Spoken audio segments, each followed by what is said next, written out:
informo il Consiglio della mia decisione di lasciare il Partito del Popolo della Libertà, nonché della volontà di rimanere all'opposizione dell'attuale Giunta e di entrare a far parte della lista civica Compio Coda per Cambiare. Per sgombrare il campo da possibili equivoci è doveroso precisare quanto segue.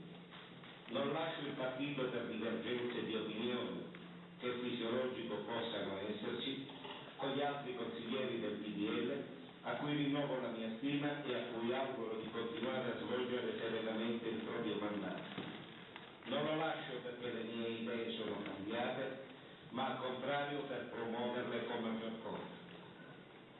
Occorre prendere atto che il progetto del PDL, della grande casa dei moderati, è fallito.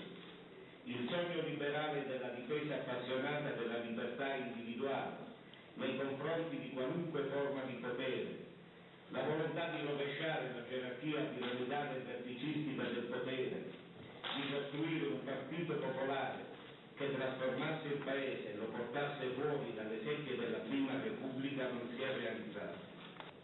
La politica con la P maiuscola ha ceduto il passo, proprio nel momento in cui il Paese ne avrebbe avuto più bisogno. Cambio quindi perché sento di dover rispondere a tale istanza etica prima ancora che ad un partito nel quale mio malgrado non mi riconosco.